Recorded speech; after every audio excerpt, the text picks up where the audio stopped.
there is a lot of fear, lots and lots of fears right now in the market. And I came across one article that, you know, if you kind of look at that article, I'm pretty sure you'll totally get paralyzed from investing further in the market just because how fearful that article is.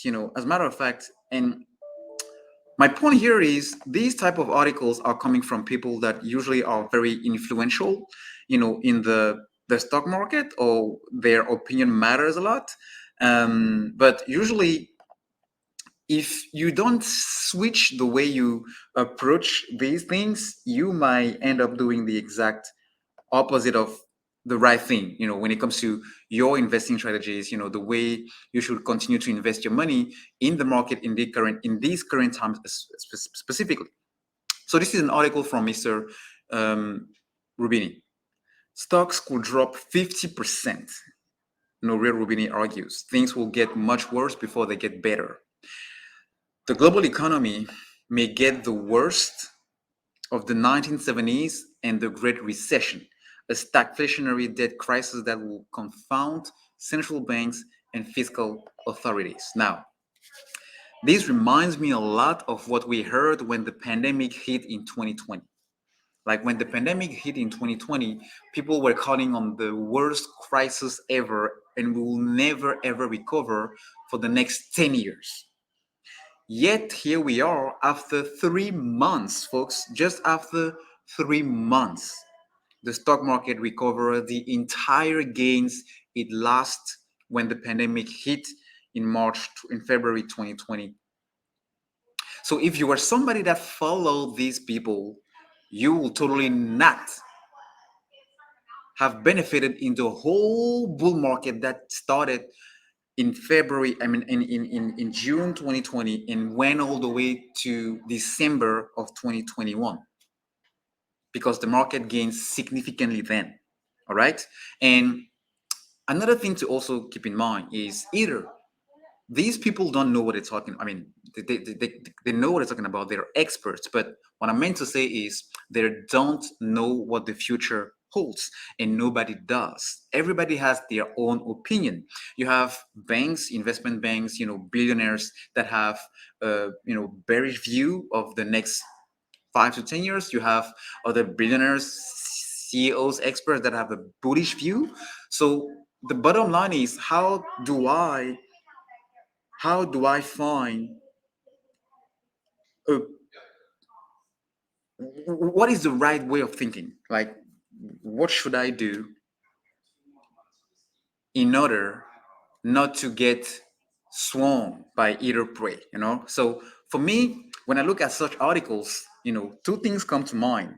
If you look at the way people are spending money now, it's clear that inflation has now shifted into people's financial behavior. Like, people are now trying to find deals or cheap things, maybe not for travels as much, because this is really the first time that we are allowed to travel without any restriction at all since the pandemic started. So I will not count that.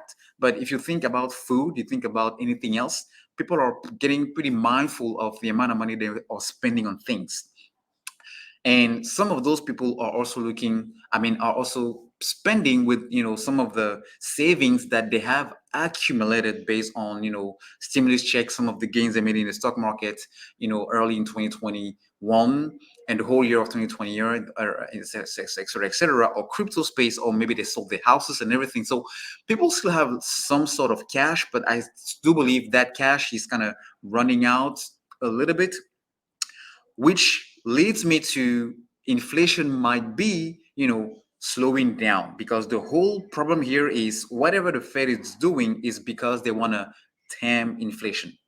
Another thing is also that China came back online. So China may have changed the way they see the zero COVID policy, and they now reduce the amount of quarantine time to a week, which is a good sign toward the direction that maybe they are shifting.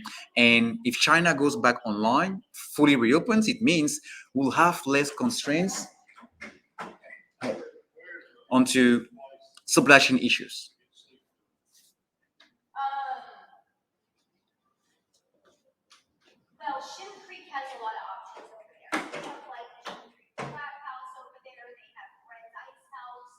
And less concern with supply chain issues mean that we'll have inflation also coming back down.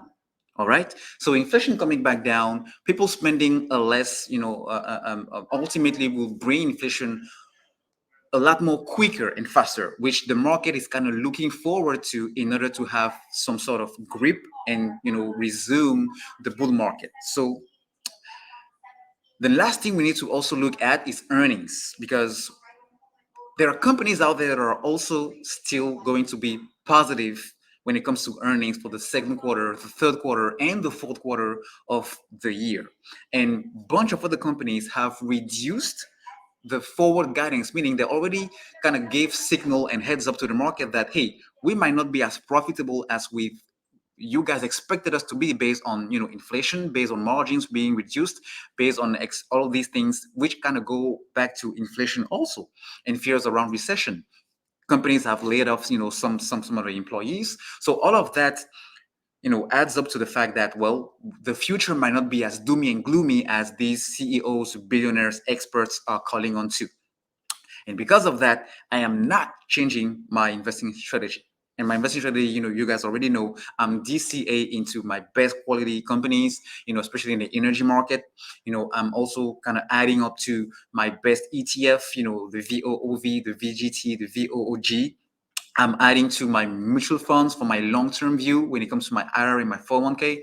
I'm not changing any of that, because right now is a very good time, as the market is on sale, to keep adding. And if it goes back down, further down to where we are already now, I'm going to continue to do the exact same thing, because my views are long-term. Now, for my swing trade play, is a little bit different. But as far as investing goes, I think the future might be start to look brighter, and as it gets getting a lot more brighter and brighter for the next coming quarter and months, the market will also kind of recover based on that. And people who took advantage of these discounts in the market right now would definitely be good, and maybe wish they add a little bit more. So just my 2 cents, folks.